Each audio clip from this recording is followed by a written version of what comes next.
এরাও শত্রু, মুখোশের আড়ালে। মায়া, তুমি বিশ্বাস করো আমি এই কাজ করতে পারি, আমি মেজেকে মারতে পারি, তুমি বিশ্বাস করো। মায়া যা বলছে ভুল বলছে ওরা।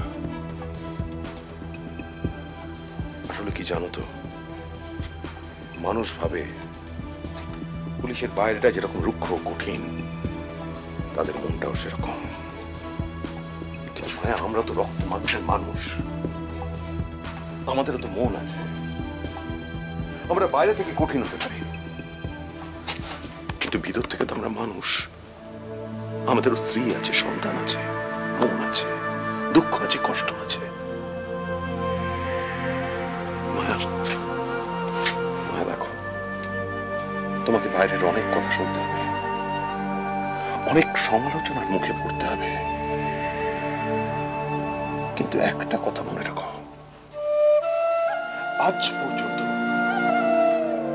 তোমার অমিত কোনোদিন কোনো খারাপ কাজ করেনি, ভবিষ্যতেও করবে না, করতে পারে না। একদম আচ্ছা আচ্ছা আচ্ছা আচ্ছা আচ্ছা না না না বসুন বসুন বসুন বসুন মেজদা বসুন। বাচ্চা ছেলেকে কামড়াচ্ছে। না না না না কেউ কামড়াবে না, কেউ কামড়াবে না মেজদা, আপনি শান্ত হয়ে বসুন। আলতি, ও কি আজকাল সবসময় এরকম করছে নাকি? না, আমি কিচ্ছু বলিনি, আমি চিৎকার করে উঠলো কেন বুঝতে পারছি না। আরে বাবা, এদের মাথা ঠিক আছে নাকি? দেখছো না কেন আবার ঝাঁপিয়ে ঝাঁপিয়ে পড়ছে গায়ে? ছেড়ে দাও, যত কাছে না আসবে তত ভালো। তুমি চলো, তুমি আবার কি দেখছো? চলো চলো চলো চলো চলো চলো। সুমিত মুখার্জিকে পরীক্ষা করতে আছে, দেখেছি সারা খোল খাইয়ে, একেবারে একটু শব্দটি করতে দিন। কিন্তু এইভাবে একা পড়ে থাকলে হবে না, এখান থেকে বেরোবার একটা রাস্তা খুঁজে বার করতেই হবে।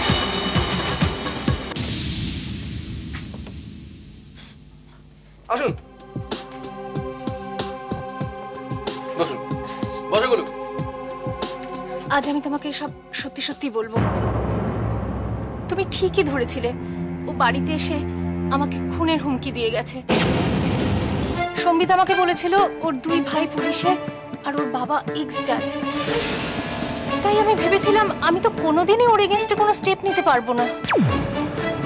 তুমি এসে অভয় দেওয়ার পরই আমি ভাবলাম যে শেষ চেষ্টা করে দেখা যাক। শেষদা ঠিকই বলেছে যে ওর দুই ভাই পুলিশে, বাবা এক্স জাজ। কিন্তু একটা কথা ঠিক বলেনি, ওর দুই ভাই আর ওর বাবা এই তিনজনই সত্যের পথ ধরে হাঁটে।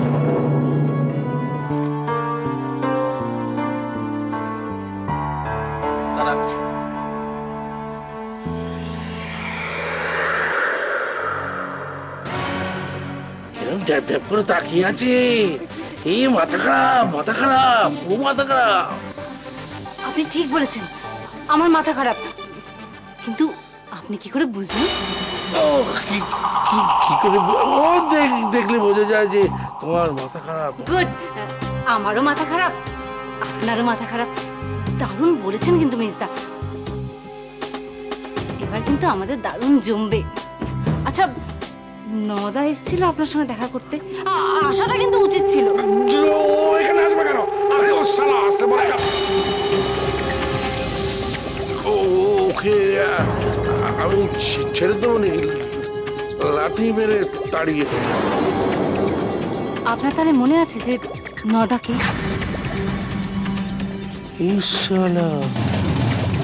আমাকে কথার পেঁচে ফেলে দিয়েছে। ঠিক কথার ফাঁদে পড়ে গেল। ওকে হাতে নাতে ধরতে হবে, হাতে নাতে।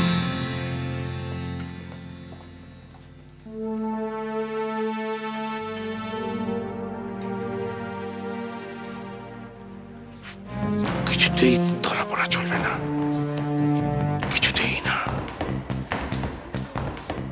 এর মানে ও কোনো একটা বড় প্ল্যান করছে। এটা জাস্ট তার সূচনা মাত্র।